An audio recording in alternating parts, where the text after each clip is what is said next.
Hello everyone, you are watching Aals Fever and this is Manpreet. I hope you are doing great।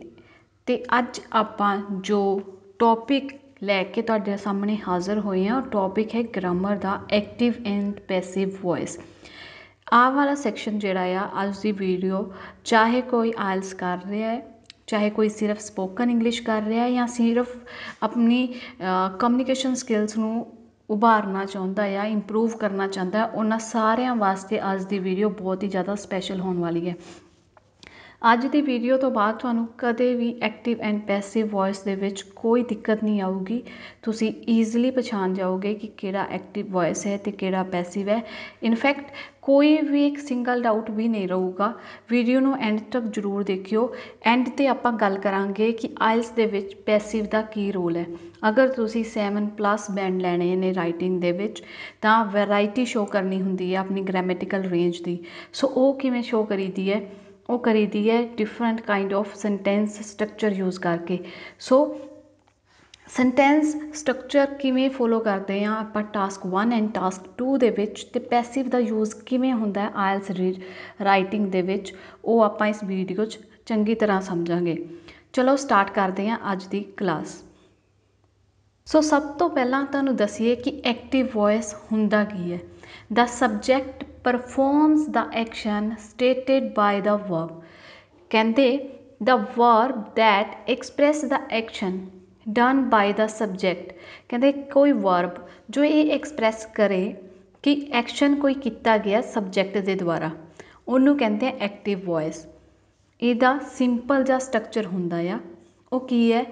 ਤੁਹਾਨੂੰ ਸਭ ਨੂੰ ਪਤਾ ਹੈ normal sentence ਕਿਵੇਂ ਬਣਦਾ, subject plus verb plus object. ਜੇ ਆਪਾਂ ਐਗਜ਼ਾਮਪਲ ਦੀ ਗੱਲ ਕਰੀਏ, she eats an apple. She ਕੀ ਹੈ ਇੱਥੇ? ਸਬਜੈਕਟ ਹੈ। ਈਟਸ ਵਰਬ ਹੈ। ਐਨ ਐਪਲ ਜਿਹੜਾ ਆ ਉਹ ਓਬਜੈਕਟ ਹੈ।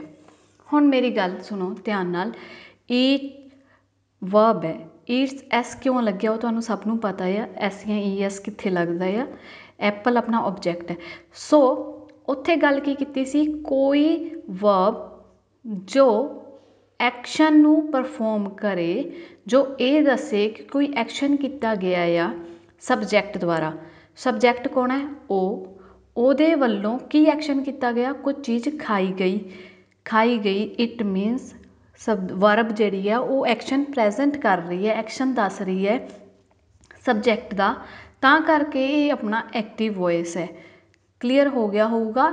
ਜੇ ਨਹੀਂ ਹੋਇਆ ਤਾਂ ਵੀਡੀਓ ਨੂੰ ਲਾਸਟ ਤੱਕ ਦੇਖਿਓ, ਐਂਡ ਤੱਕ ਤੁਹਾਡੇ ਸਾਰੇ ਕਨਸੈਪਟ ਕਲੀਅਰ ਹੋ ਜਾਣਗੇ। ਪੈਸਿਵ ਵੌਇਸ ਕੀ ਹੁੰਦਾ ਆ? The subject is acted upon by the verb. ਜੇ ਸਿੰਪਲ ਭਾਸ਼ਾ 'ਚ ਗੱਲ ਕਰੀਏ, the verb that express what is done to the subject. ਕਹਿੰਦੇ ਉਹਦੇ 'ਚ ਕੀ ਸੀ ਕਿ ਕੋਈ ਐਕਸ਼ਨ ਪਰਫੋਰਮ ਕੀਤਾ ਹੋਵੇ। ਇਹਦੇ 'ਚ ਕੀ ਹੈ ਕਿ ਵਰਬ ਜਦੋਂ ਐਕਸਪ੍ਰੈਸ ਕਰਦੀ ਹੈ, ਜਦੋਂ ਸ਼ੋਅ ਕਰਦੀ ਹੈ what is done to the subject, ਕਿ ਸਬਜੈਕਟ ਵਾਸਤੇ ਕੀ ਕੀਤਾ ਗਿਆ ਆ। ਸਬਜੈਕਟ ਵਾਸਤੇ ਕੀ ਕੀਤਾ ਗਿਆ ਆ ਜਦੋਂ ਵਰਬ ਇਹ ਦੱਸੇ, ਉਦੋਂ ਹੁੰਦਾ ਹੈ ਪੈਸਿਵ। ਅਤੇ ਇਹਦਾ ਸਟਰਕਚਰ ਅਤੇ ਇਹਦਾ ਐਗਜ਼ਾਮਪਲ ਜਦੋਂ ਤੁਸੀਂ ਦੇਖੋਗੇ ਤੁਹਾਨੂੰ ਕਲੀਅਰ ਹੋ ਜਾਏਗਾ। ਸਟਰਕਚਰ ਕੀ ਹੈ ਪੈਸਿਵ ਵੌਇਸ ਦਾ? ਸ਼ੀ ਈਟਸ ਐਨ ਐਪਲ, ਇਹ ਆਪਣਾ ਐਕਟਿਵ ਹੈ। ਬਿਲਕੁਲ ਇਸ ਤੋਂ ਅਪੋਜ਼ਿਟ ਹੋ ਜਾਏਗਾ structure, object verb plus subject. Active the structure C subject verb plus object, but opposite structure ਹੋਊਗਾ ਪੈਸਿਵ ਦਾ, ਓਬਜੈਕਟ ਵਰਬ ਅਤੇ ਸਬਜੈਕਟ। ਐਨ ਐਪਲ ਆਪਣਾ ਓਬਜੈਕਟ ਸੀ, ਉਹ ਸਬਜੈਕਟ 'ਚ ਕਨਵਰਟ ਹੋ ਜਾਊਗਾ, ਯਾਨੀ ਕਿ ਆਊਗਾ ਦ ਐਪਲ ਇਜ਼ ਈਟਨ ਬਾਏ ਹਰ। ਅਤੇ ਇਹ ਰੂਲ ਕੀ ਹੈ ਉਹ ਆਪਾਂ ਅੱਗੇ ਡਿਸਕਸ ਕਰਾਂਗੇ। ਤੁਸੀਂ ਸਿਰਫ ਇੰਨਾ ਦੇਖੋ, ਐਪਲ ਜੋ ਹੈ ਇੱਥੇ ਓਬਜੈਕਟ ਹੈ, ਵਰਬ ਈਟ, ਈਟ ਦੀ ਥਰਡ ਫੋਰਮ ਲੱਗੀ ਹੈ ਇੱਥੇ, ਸਬਜੈਕਟ ਸ਼ੀ ਨੂੰ ਕਨਵਰਟ ਕਰਕੇ ਹਰ ਕੀਤਾ ਗਿਆ। ਉਹ ਤੁਹਾਨੂੰ ਅੱਗੇ ਦੱਸਾਂਗੇ ਕਿ ਕਿਉਂ ਹੋਇਆ ਐਵੇਂ। ਬਟ ਚਾਹੇ ਆਪਾਂ ਕਹੀਏ ਕਿ ਉਹਨੇ ਐਪਲ ਖਾਇਆ ਜਾਂ ਐਪਲ ਨੂੰ ਖਾਧਾ ਗਿਆ ਉਹਦੇ ਦੁਆਰਾ, ਭਾਵੇਂ ਕੰਨ ਨੂੰ ਇੱਕ ਸਾਈਡ ਤੋਂ ਫੜੋ ਅਤੇ ਭਾਵੇਂ ਘੁਮਾ ਕੇ ਫੜੋ, ਦੋਨਾਂ ਲਾਈਨਸ ਦਾ ਮੀਨਿੰਗ ਕਲੀਅਰ ਹੈ, ਸੇਮ ਹੈ।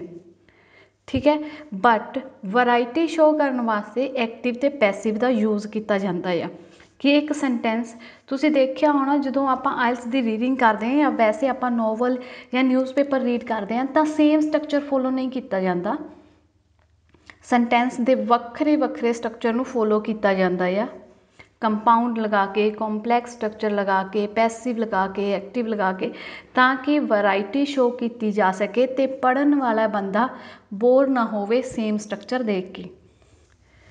ਇਹਦੇ ਨਾਲ ਤੁਹਾਡੀ ਰਾਈਟਿੰਗ ਜੋ ਹੈ ਇੰਪਰੂਵ ਹੁੰਦੀ ਹੈ।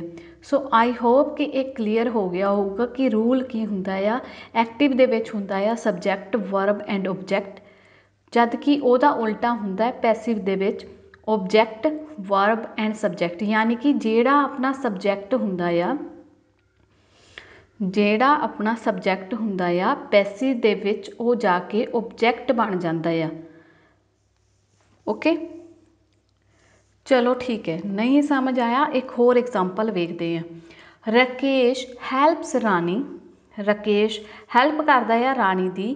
सेकेंड सेंटेंस है Rani is helped by Rakesh. So in the first sentence, पहले सेंटेंस दे विच द सब्जैक्ट, सब्जैक्ट कौन है? राकेश है। Is the doer of the action, वो काम करन वाला आ। ठीक है, राकेश की है काम कर रहा है। की काम कर रहा है? की एक्शन की कर रहा हो? ही हैल्प्स, वो हैल्प कर रहे हैं। किहदी हैल्प कर रहे हैं? रानी दी। यानी कि रानी नूं हैल्प मिल रही है। अपना एक्टिव दा रूल की सी? The verb that express the action, जो वर्ब एक्शन नूं परफॉर्म करे सब्जैक्ट दी, वो होएगा एक्टिव। यानी कि राकेश की कर रहा है? हैल्प कर रहा है। जे आप सैकेंड सेंटेंस वेखीए तो सैकेंड सेंटेंस दे विच सबजैक्ट, यानी कि जिहड़ा अपना सेंटेंस है वो बनता तो एवें ही है ना, subject, verb and object. So in second sentence दे विच रानी डायरैक्टली और इनडायरैक्टली इत्थे सबजैक्ट है, जबकि आपां नूं पता है कि ये अगर आपां फर्स्ट सेंटेंस ना देखीए, अगर आपां नूं नहीं पता कि इहदा एक्टिव की सी, तो अगर आप सिर्फ सैकेंड सेंटेंस वेखीए दैट मीनस कि रानी इत्थे सबजैक्ट है। So in the second sentence subject Rani, Rani की है? रिसीवर है, जिहदे कोलों एक्शन होया आ, राकेश कोलों एक्शन होया आ ते रानी उहदी रिसीवर है। रिसीव की होया उन्होंने? रानी नूं, शी इज़ हैल्प्ड, उन्होंने हैल्प मिली है। तो फिर देखो कि पैसिव दा रूल की कहंदा सी? The verb that express what is done to the subject, जो कि काम किया गया होवे सबजैक्ट वास्ते।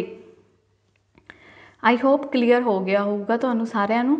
अगे आपां इहदे रूल्स देखांगे कि किवें आपां एक्टिव तो पैसिव बनाने आ, किवें ऑब्जैक्ट तो सबजैक्ट चेंज हुंदे ने।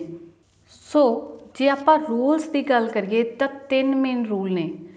पहला रूल कि थर्ड फॉर्म लगूगी मेन वर्ब दी। Third form of main verb is used along with an auxiliary verb, यानी कि हैल्पिंग वर्ब दे नाल थर्ड फॉर्म लगूगी मेन वर्ब दी। इहदा चाहे कोई भी, चाहे प्रेजेंट आ जाए, पास्ट आ जाए, फ्यूचर आ जाए, तुहानूं बिना डरे थर्ड फॉर्म यूज़ करनी है मेन वर्ब दी। मेन वर्ब किदां दी हुंदी है? रन, ईट, वॉक। ठीक है, जिहड़ियां अपनियां मेन वर्ब्स हुंदियां इनू आपां थर्ड फॉर्म यूज़ करनी है। तो ऑक्सिलरी वर्ब यानी कि हैल्पिंग वर्ब तुहानूं सब नूं पता है, has, was, were, is, are, am, ये अपनी हैल्पिंग वर्ब्स हुंदियां ने। सैकेंड रूल की है?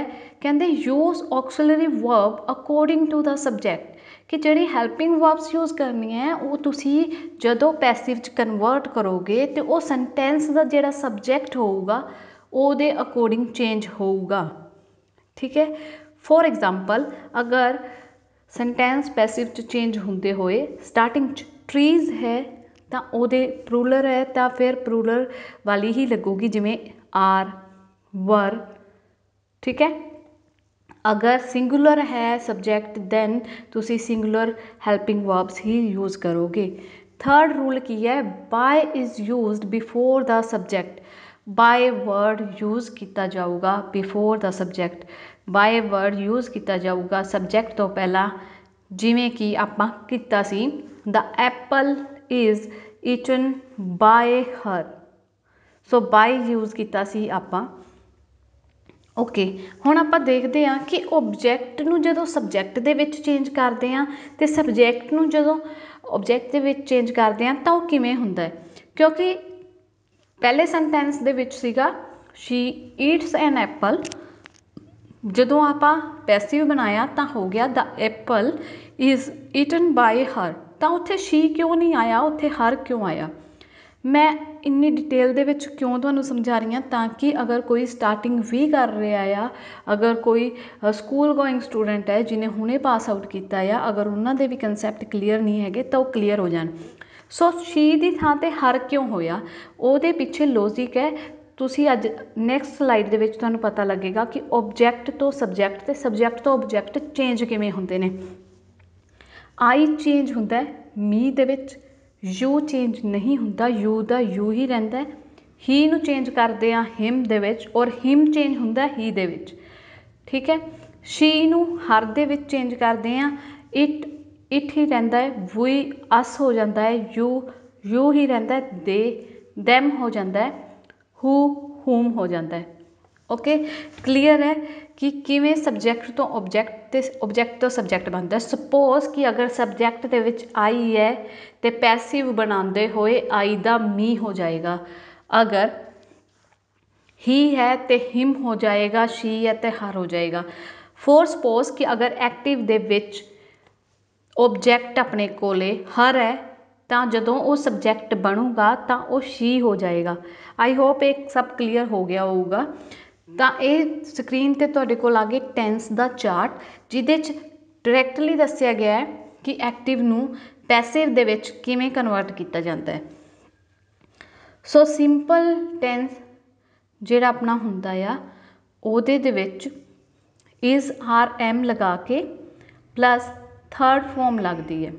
ਇਜ਼ ਆਰ ਐਮ ਲਗਾ ਕੇ ਥਰਡ ਫੋਮ ਲੱਗਦੀ ਹੈ। ਐਂਡ ਅਗਰ ਐਗਜ਼ਾਮਪਲ ਦੇਖੀਏ, he eats chocolate and passive ਹੋ ਜਾਏਗਾ chocolate is eaten by him.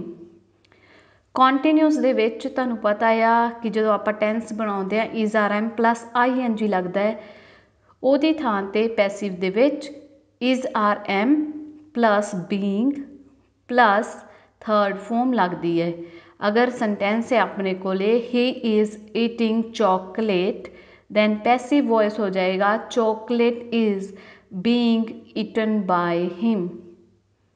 Perfect ਦੇ ਵਿੱਚ ਆਪਾਂ ਨੂੰ ਪਤਾ ਆ ਕਿ ਹੈਜ਼, ਹੈਵ ਅਤੇ ਥਰਡ ਫੋਮ ਦਾ ਯੂਜ਼ ਹੁੰਦਾ ਹੈ, ਉਹ ਕਨਵਰਟ ਹੋ ਕੇ ਪੈਸਿਵ ਵੋਇਸ ਦੇ ਵਿੱਚ has been plus third form ਹੋ ਜਾਏਗਾ, has been plus third form. Third form ਤਾਂ ਹਰੇਕ ਟੈਂਸ ਦੇ ਵਿੱਚ ਲੱਗਣੀ ਹੀ ਹੈ। ਸਿੰਪਲ ਦੇ ਵਿੱਚ ਇਜ਼ ਆਰ ਐਮ ਲੱਗ ਜਾਏਗਾ, ਸਿੰਪਲ ਜੀ ਗੱਲ ਹੈ। ਜਿੱਥੇ ਆਈ ਐਨ ਜੀ ਵਰਡ ਯੂਜ਼ ਹੋਇਆ ਆ ਕੰਟੀਨਿਊਸ ਦੇ ਵਿੱਚ, ਉੱਥੇ ਬੀਇੰਗ ਪਲੱਸ ਥਰਡ ਫੋਮ ਲੱਗੇਗੀ। ਹੈਜ਼ ਹੈਵ ਦੇ ਵਿੱਚ ਹੈਜ਼ ਹੈਵ ਹੈਲਪਿੰਗ ਆਲਰੇਡੀ ਦਿੱਤਾ ਹੋਇਆ ਹੁੰਦਾ ਆਪਾਂ ਨੂੰ, ਹੈਜ਼ ਹੈਵ ਦਿੱਤਾ ਹੁੰਦਾ, has have been plus third form ਲੱਗੇਗੀ। ਪਾਸਟ ਦੇ ਵਿੱਚ ਵਾਜ਼ ਪਲੱਸ ਥਰਡ ਫੋਮ ਲੱਗੇਗੀ। ਸਿੰਪਲ ਦੇ ਵਿੱਚ ਵਾਜ਼ ਪਲੱਸ ਆਈ ਐਨ ਜੀ ਵਾਲੇ ਟੈਂਸ ਨੂੰ ਚੇਂਜ ਕਰਨ ਵਾਸਤੇ ਵਾਜ਼ ਬੀਇੰਗ ਲੱਗੇਗਾ। ਹੈਡ ਨੂੰ ਹੈਡ ਬੀਨ ਵਿੱਚ ਕਨਵਰਟ ਕੀਤਾ ਜਾਏਗਾ। ਐਂਡ ਫਿਊਚਰ ਦੇ ਵਿੱਚ ਥੋੜ੍ਹਾ ਜਿਹਾ ਡਿਫਰੈਂਟ ਹੈ। ਜਿਵੇਂ ਫਿਊਚਰ ਸਿੰਪਲ ਦਾ ਅਗਰ ਟੈਂਸ ਬਣਾਈਏ ਤਾਂ ਹੀ ਵਿਲ ਈਟ ਚੋਕਲੇਟ, ਜਦ ਕਿ ਪੈਸਿਵ ਦੇ ਵਿੱਚ will be plus third form ਲੱਗੇਗੀ। ਜਿਵੇਂ chocolate will be eaten by him. I hope ਕਿ ਕਲੀਅਰ ਹੋ ਗਿਆ ਹੋਊਗਾ। ਆਹ ਚਾਰਟ ਡਿਸਪਲੇ ਹੋ ਰਿਹਾ, ਤੁਸੀਂ ਇਹਦਾ ਸਕਰੀਨਸ਼ਾਟ ਲੈ ਕੇ ਰੱਖ ਸਕਦੇ ਹੋ, ਤੁਸੀਂ ਇਹਨੂੰ ਨੋਟ ਡਾਊਨ ਕਰ ਸਕਦੇ ਹੋ ਅਤੇ ਇਹਦੇ ਜਿੰਨੇ ਹੋ ਸਕਣ ਉਨੇ ਟੈਂਸ ਬਣਾਓ ਤਾਂ ਕਿ ਤੁਹਾਡੀ ਪ੍ਰੈਕਟਿਸ ਹੋ ਜਾਏ। ਅੱਗੇ ਆਪਾਂ ਐਗਜ਼ਾਮਪਲ ਦੇਖਦੇ ਹਾਂ ਅਤੇ ਸਪੈਸ਼ਲ ਕੇਸਿਸ ਦੇਖਦੇ ਹਾਂ। Examples, the sky is covered with clouds, the exhibitions was opened by the governor, they were loved and respected by all, the glass is filled with water। ਹੁਣ ਇਹ ਚਾਰ ਐਗਜ਼ਾਮਪਲ ਨੇ। ਚਾਰ ਐਗਜ਼ਾਮਪਲ ਦੇ ਵਿੱਚ ਦੋ ਸੈਂਟੈਂਸ ਦੇ ਵਿੱਚ ਵਿਦ ਦਾ ਯੂਜ਼ ਕੀਤਾ ਗਿਆ ਜੋ ਕਿ ਹਾਈਲਾਈਟ ਹੈ, ਦੋ ਸੈਂਟੈਂਸ ਦੇ ਵਿੱਚ ਬਾਏ ਦਾ ਯੂਜ਼ ਕੀਤਾ ਗਿਆ, ਬਟ ਇਹ ਤਿੰਨੇ ਸੈਂਟੈਂਸ ਹੈ ਪੈਸਿਵ ਵੋਇਸ ਹੀ ਨੇ। ਸੋ ਕਈ ਵਾਰ ਕੀ ਹੁੰਦਾ ਹੈ ਕਿ ਜਿੱਥੇ ਆਪਾਂ ਬਾਏ ਦਾ ਯੂਜ਼ ਕਰਦੇ ਹਾਂ ਉੱਥੇ ਵਿਦ ਜਾਂ ਟੂ ਲੱਗਦਾ ਹੈ। ਕੁਝ ਸਪੈਸ਼ਲ ਕੇਸ ਹੁੰਦੇ ਨੇ, ਉਹਨਾਂ ਬਾਰੇ ਆਪਾਂ ਡਿਸਕਸ ਕਰਦੇ ਹਾਂ ਕਿ ਕਿਹੜੀ ਕਿਹੜੀ ਕੰਡੀਸ਼ਨਸ ਹੁੰਦੀਆਂ ਨੇ। ਅਗਰ ਕੇਸ 1 ਡਿਸਕਸ ਕਰੀਏ, ਵੈਨ ਸਬਜੈਕਟ ਇਜ਼ ਮਿਸਿੰਗ, ਜਿੱਥੇ ਜ਼ਰੂਰਤ ਹੀ ਨਹੀਂ ਪੈਂਦੀ ਸਬਜੈਕਟ ਨੂੰ ਸ਼ੋ ਕਰਨ ਦੀ, ਕਿਉਂਕਿ ਅਸੀਂ ਸਿਰਫ ਇੰਪੋਰਟੈਂਟ ਚੀਜ਼ ਨੂੰ ਹੀ ਹਾਈਲਾਈਟ ਕਰਨਾ ਹੁੰਦਾ ਆ। For example, letter is written कि खत लिखिया जा चुकिया है। The books are printed books छप चुकिया ने। The road are being repaired कि रोड का काम चली जा रहा है। This mobile will be sold ये मोबाइल सोल्ड हो जाऊगा। सो इत्थे जरूरत नहीं है कि किन्ने बुक छापियाँ, लैटर किन्ने लिखिया, रोड कौन रिपेयर कर रहा है, जरूरत नहीं है। वो लैस इंपोर्टेंट थिंग्स हैं। सो उन्होंने वो शो करना इत्थे जरूरी नहीं है। उन्हों की इंपोर्टेंस तो सॉरी उन्हों की प्रेजेंस तो बिना भी ये सेंटेंस अपने आप च एक कंप्लीट है। सो ये मेन रीजन है। केस 2 अगर डिस्कस करिए, when we do not want to mention the subject, जो असी आपकी मर्जी नाल ही मैंशन करना नहीं चाहते सबजैक्ट, क्योंकि आपां पता है कि सबजैक्ट नूं मैंशन करके कोई खास फर्क नहीं पैण वाला, सेंटेंस समझ आ रहा है। For example the rat is caught and it falls in well and died. कहते चूहा भज रहा सी ते वैल कुएं च डिग गया ते मर गया। All the cookies have been eaten कहते सारी दी सारी कुकीज़ खादियाँ जा चुकिया ने। My car has been stolen मेरी कार चोरी हो गई है। सो जो चीज़ हो चुकी है, कुकीज़ खादियाँ जा चुकी हैं, कार चोरी हो चुकी है, रैट मर चुकिया है। सो सबजैक्ट नूं मैंशन करना इत्थे जरूरत नहीं है। क्यों नहीं जरूरी? क्योंकि जिहड़ी मेन इंपोर्टेंट चीज़ सी वो ऑलरेडी शो हो चुकी है सेंटेंस दे विच। कार चोरी हुई, ओबवियस जी गल है किन्ने चोरी की होगी, चोर ने। वो मैंशन करने की जरूरत नहीं है। Cookies have been eaten cookies खादियाँ जा चुकी हैं। नो मैटर कि किन्ने खाइयां किन्ने नहीं, वो खत्म हो चुकी है चीज़। रैट जिहड़ा सी वो मर चुका है। नो मैटर कि किन्ने किवें मतलब सॉरी किन्ने मारिया या कौन उहदे पिछे भज रहा सी। In the end of the story कि वो चीज़ खत्म हो चुकी है। सो इदां दे स्पैशल केस हुंदे ने। नैक्सट अगर देखिए जो आपां डिस्कस कीता सी विद एंड टू वाला, कहते with and to are used in the place of by based on the subject. कहते कई बार की हुंदा है विद ते टू दोनों का यूज़ किया जाता है बाय की जगह ते, पर वो चीज़ बेस हुंदी है सबजैक्ट दे। किवें हुंदी है? लैट्स सी द एग्जाम्पल कुछ इदा आ। शी नोज़ हिम ये अपना एक्टिव है, हिम कन्वर्ट होके ही हो गया। तो आपां रूल पढ़िया सी कि helping verb according to subject लगती है। सो ही दे नाल लगूगा इज़, मेन वर्ब की थर्ड फॉर्म लगनी है। सो आएगा नॉन। बाय आना चाहिए बट बाय नाल सेंटेंस गलत हो जाएगा। सो टू हर आएगा। ठीक है। नैक्सट एग्जाम्पल है वाटर फिल्स द गिलास। कहते पानी द गिलास भर चुकिया आ। दैन द गिलास is filled with water.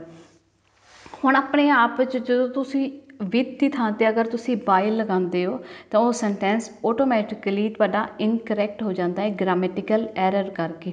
So reason की है? जे आपां इहनूं कन्वर्ट करिए अपनी मदर टंग च तो तुसी आंसर नूं करैक्टली जज कर पाओगे। कहते हैं कि गिलास पानी दे नाल भर गया है, पानी दे नाल भरिया आ, पानी दे द्वारा नहीं भरिया। ठीक है ना। पंजाबी च तुहानूं सॉरी अपनी मदर टंग दे विच तुहानूं एक क्लीयर हो जाएगा। अच्छा हुण गल करिए कि पैसिव वॉइस जिहड़ा आ वो टास्क 1 दे विच किवें यूज़ कर सकते हैं। अगर कोई मैप आ जाए, कोई लोकेशन चेंज आ जाए या प्रोसैस आ जाए तो तुसीं उत्थे पैसिव नूं यूज़ कर सकते हो बहुत easily. For example the shops have been replaced by restaurants. कहते शॉप्स जिहड़ियां सी वो रिप्लेसड हो गई ने रेस्टोरेंट च। The farmland has change use to golf club and tennis court. The hotel has gained a car park. यानी कि अगर कुछ एडिशन होया होवे, कोई चीज़ रिप्लेस हुई है, कोई चीज़ ऐड हुई है या कोई चीज़ डिडक्ट हुई है, उदों तुसी यूज़ कर सकते हो। Apartment have been built where there was a fish market and a fishing port. पूरा एग्जाम्पल देख लैने हैं जिहदे नाल तुहानूं क्लीयर हो जाएगा। ये अपने कोले एक प्रोसैस चार्ट है, ये मैन मेड प्रोसैस चार्ट है चॉकलेट का, जिहदे विच स्टार्टिंग दे विच फस्ट स्टैप है कोको ट्री। वो कहते कि उहदे ते रिप रेड पॉट्स। ठीक है। ਸੈਕਿੰਡ ਤੇ ਉਹ ਕੀ ਕਰਦੇ ਆ, ਪੋਟਸ ਹਾਰਵੈਸਟਡ, ਵਾਈਟ ਕੋਕੋ ਬੀਨਸ ਨਿਕਲਦੇ ਨੇ, ਫਿਰ ਉਹ ਬੀਨਸ ਨੂੰ ਫੋਰਮੇਟ ਕੀਤਾ ਜਾਂਦਾ ਆ, then spread in a sun to dry, ਫਿਰ ਉਹਨੂੰ ਧੁੱਪ 'ਚ ਰੱਖਿਆ ਜਾਂਦਾ ਸੁਕਾਉਣ ਵਾਸਤੇ, ਫਿਰ ਉਹਨੂੰ ਪੈਕ ਕੀਤਾ ਜਾਂਦਾ ਸੇਕਸ ਦੇ ਵਿੱਚ, then transport by train and lorry, ਫਿਰ ਉਹ ਲੋਰੀ ਫੈਕਟਰੀ ਦੇ ਵਿੱਚ ਆਉਂਦੀ ਹੈ, taken to factory, and factory ਕੀ ਕਰਦੀ ਹੈ, ਉਹ ਬੀਨਸ ਨੂੰ ਰੋਸਟ ਕਰਦੀ ਹੈ 350 ਡਿਗਰੀ ਸੈਲਸੀਅਸ 'ਤੇ, ਦੈਨ ਬੀਨਸ ਨੂੰ ਕਰਸ਼ ਕੀਤਾ ਜਾਂਦਾ ਹੈ ਅਤੇ ਆਊਟਰ ਸ਼ੈਲ ਜਿਹੜੀ ਹੈ ਉਹ ਰਿਮੂਵਡ ਕੀਤੀ ਜਾਂਦੀ ਹੈ। ਆਫਟਰ ਦੈਟ ਇਨਰ ਪਾਰਟ ਜਿਹੜਾ ਆ ਉਹ ਪ੍ਰੈਸ ਕੀਤਾ ਜਾਂਦਾ ਅਤੇ ਲਿਕੁਇਡ ਚੋਕਲੇਟ ਪ੍ਰੋਸੈਸ ਪ੍ਰੋਡਿਊਸ ਹੁੰਦੀ ਹੈ ਉੱਤੋਂ। ਸੋ ਇਹ ਇੱਕ ਪ੍ਰੋਸੈਸ ਹੈ, ਇਹ ਮੈਨਮੇਡ ਪ੍ਰੋਸੈਸ ਹੈ, ਇੱਦਾਂ ਹੀ ਚੱਲਦਾ ਆਇਆ ਆ।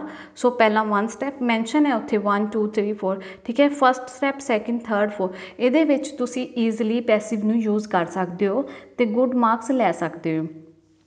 ਐਗਜ਼ਾਮਪਲ ਤੁਹਾਡੀ ਸਕਰੀਨ 'ਤੇ ਇੱਦਾਂ ਆ, to begin the cocos comes from the cocoa tree which is grown highlight है जो कि passive है in South America and African and the country of Indonesia once the pods are ripe and red ਜਦੋਂ कि ਉਹ rib पक ਜਾਂਦੀਆਂ ਨੇ ਤੇ ਰੈੱਡ ਹੋ ਜਾਂਦੀਆਂ ਨੇ they are harvested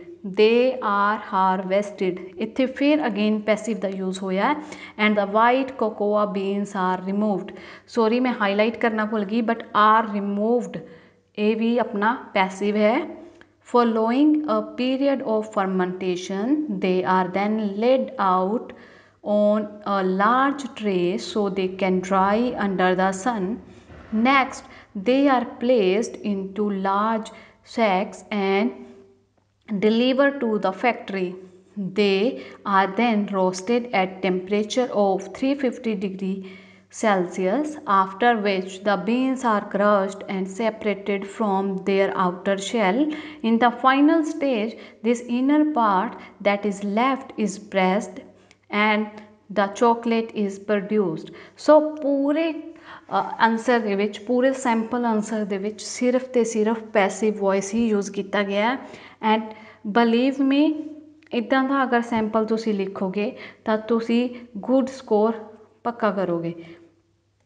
ਟਾਸਕ 2 ਦੇ ਵਿੱਚ ਵੀ ਤੁਸੀਂ ਇਹਨੂੰ ਯੂਜ਼ ਕਰ ਸਕਦੇ ਹੋ। ਆਓ ਦੇਖੀਏ ਕਿਵੇਂ। ਟਾਸਕ 2 ਦੇ ਵਿੱਚ ਫੋਰ ਸਪੋਜ਼ ਕਿ ਅਗਰ ਤੁਹਾਡੇ ਕੋਲ ਐਕਟਿਵ ਟੈਂਸ ਤੁਸੀਂ ਲਿਖਣਾ ਆ nowadays people are cutting trees so passive ਨੂੰ ਇਹਨੂੰ ਤੁਸੀਂ ਐਕਟਿਵ ਦੇ ਵਿੱਚ ਨਾ ਲਿਖ ਕੇ ਇਹਨੂੰ ਤੁਸੀਂ ਪੈਸਿਵ ਦੇ ਵਿੱਚ ਲਿਖ ਸਕਦੇ ਹੋ ਟਰੀਜ਼ ਆਰ ਬੀਇੰਗ ਕੱਟ ਡਾਊਨ ਠੀਕ ਹੈ ਜਾਂ ਫਿਰ ਤੁਸੀਂ ਅਗਰ ਕੋਈ ਐਨੀਮਲਸ ਵਾਲਾ ਐਸੇ ਹੈ ਤਾਂ ਤੁਸੀਂ ਉਹਦੇ ਵਿੱਚ ਵੀ ਯੂਜ਼ ਕਰ ਸਕਦੇ ਹੋ ਜਿਵੇਂ animals are being used for whatever used for decoration used for medical purpose used for ਕਿਸੇ ਵੀ ਪਰਪਸ ਲਈ ਠੀਕ ਹੈ animals are being killed animal ਨੂੰ ਮਾਰਿਆ ਜਾ ਰਿਹਾ ਆ ਠੀਕ ਹੈ ਔਰ ਇਸ ਤੋਂ ਇਲਾਵਾ ਜਦੋਂ ਤੁਸੀਂ ਆਪਦਾ ਓਪੀਨੀਅਨ ਦੇਣਾ ਹੁੰਦਾ ਤੁਸੀਂ ਉਦੋਂ ਵੀ ਯੂਜ਼ ਕਰ ਸਕਦੇ ਹੋ ਪੈਸਿਵ ਨੂੰ for example it is believed that I am concerned about this so speaking ਦੇ ਵਿੱਚ ਤਾਂ ਇਹ ਨੈਚੁਰਲ ਹੈ ਕਿ ਤੁਸੀਂ ਬੋਲ ਹੀ ਸਕਦੇ ਹੋ ਆਈ ਹੋਪ ਕਿ ਤੁਹਾਡੇ ਸਾਰੇ ਕਲੀਅਰ ਹੋ ਗਏ ਹੋਣੇ ਡਾਊਟ ਅਤੇ ਹੁਣ ਤੁਸੀਂ ਆਪਣਾ ਰਿਸਪੌਂਸ ਦੱਸਣਾ ਆ ਇਸ ਵੀਡੀਓ ਦੀ ਕਮੈਂਟਿੰਗ 'ਚ ਵੀਡੀਓ ਦੀ ਕਮੈਂਟਿੰਗ 'ਚ ਤੁਸੀਂ ਕੋਈ ਵੀ 4 ਤੋਂ 5 ਪੈਸਿਵ ਵੋਇਸ ਦੇ ਟੈਂਸ ਬਣਾ ਕੇ ਕੋਮੈਂਟ ਕਰਨੇ ਆ ਅਤੇ ਅਸੀਂ ਉਹਨੂੰ ਚੈੱਕ ਕਰਕੇ ਦੱਸਾਂਗੇ ਕਿ ਉਹ ਕਰੈਕਟ ਹੈ ਜਾਂ ਨਹੀਂ ਇਹਦੇ ਨਾਲ ਤੁਹਾਡੀ ਪ੍ਰੈਕਟਿਸ ਹੋ ਜਾਏਗੀ ਅਤੇ ਤੁਹਾਡੀ ਕਮਾਂਡ ਪੈਸਿਵ ਵੋਇਸ 'ਤੇ ਚੰਗੀ ਹੋ ਜਾਏਗੀ thank you for watching this video like share and subscribe ਕਰਨਾ ਨਾ ਭੁੱਲਿਓ ਬੈਲ ਆਈਕਨ ਨੂੰ ਪ੍ਰੈਸ ਕਰ ਲਿਓ ਤਾਂ ਕਿ ਅਗਲੀ ਵੀਡੀਓਜ਼ ਦੀ ਅਪਡੇਟ ਤੁਹਾਨੂੰ ਜਲਦੀ ਮਿਲਦੀ ਰਹੇ ਫਿਰ ਲੈ ਕੇ ਹਾਜ਼ਰ ਹੋਵਾਂਗੇ ਕੱਲ੍ਹ ਤੁਹਾਡੇ ਨਾਲ ਇੱਕ ਨਵੀਂ video thank you for watching